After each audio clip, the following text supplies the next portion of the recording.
Hello বন্ধুরা, আজকে তোমাদের সামনে আমি নিয়ে এসেছি মাছের কালিয়া। এটা আমি কাতল মাছ দিয়েই করব। তোমরা এটা রুই মাছ দিয়েও করতে পারো। এটা কিভাবে করতে হয় সেটা আমি এখন তোমাদের সামনে বলছি। দেখো, কাতল মাছ নিয়েছি কয়েক পিস গাদা পেটি সহ। এটাকে লবণ, হলুদ, তেল দিয়ে মাখিয়ে 5 মিনিটের মধ্যে রেখে দেবো। তারপর কড়াই গরম করে এর মধ্যে তেল দিয়ে দেবো। এবার তেলের মধ্যে একটু লবণ দিয়ে দেবো, তাহলে মাছগুলো ছিটবে না। একটা মাছ ভালো করে ভেজে নিলে কড়াইতে পরে মাছগুলো দিলে আর মাছগুলো লেগে যায় না। লবণ দেওয়াতে মাছগুলো বেশি ফোটে না। এভাবে মাছগুলোকে আমি অল্প হালকা করে ভেজে নেব। এইভাবেই সবগুলো মাছ এক এক করে আমি সবগুলো মাছ ভেজে নেব।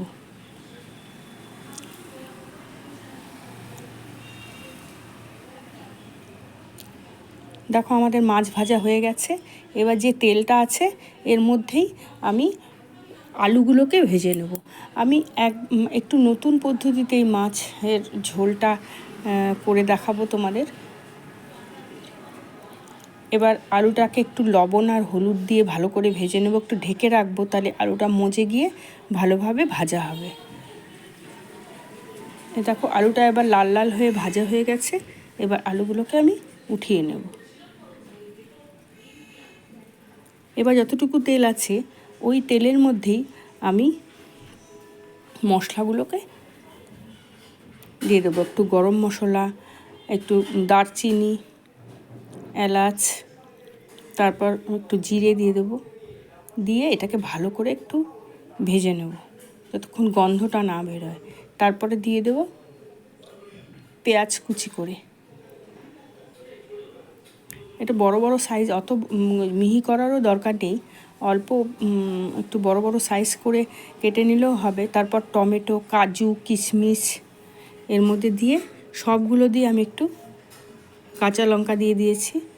এবার ভালো করে এটাকে ভেজে আমি এটাকে, তোমরা যদি একটু কালার করতে চাও একটু শুকনো লঙ্কাও দিয়ে দিতে পারো।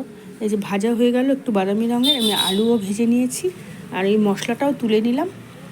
তুলে নিয়ে আমি ওটাকে পেস্ট করে নেব। মশলাটাকে ভেজে আমি ওটাকে পেস্ট করব।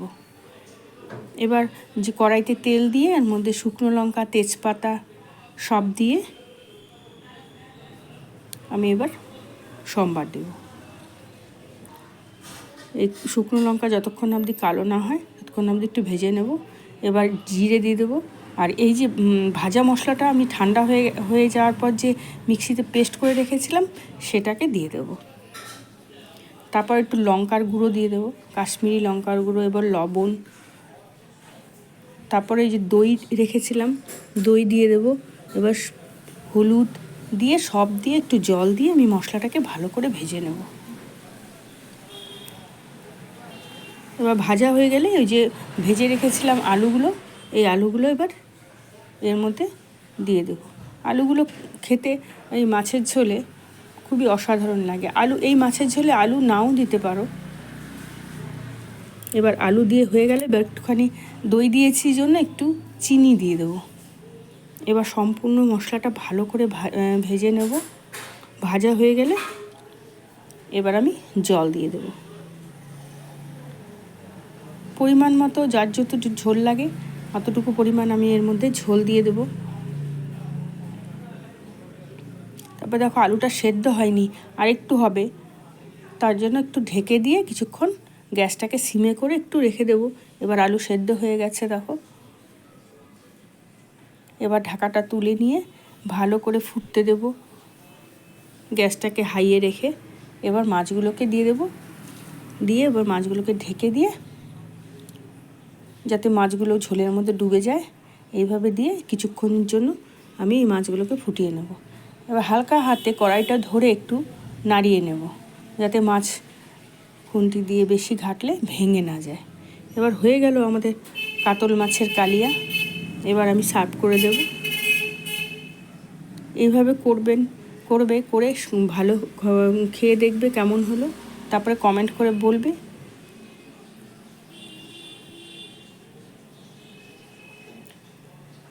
মাছ খেতে তো সবাই খুবই ভালোবাসে। তো এই কাতল মাছ এক এক দিন এক এক রকম করলে তাতে টেস্টটা অসাধারণ হয়। এভাবে করে দেখবে। থ্যাংক ইউ বন্ধুরা আমার ভিডিওটা দেখার জন্য।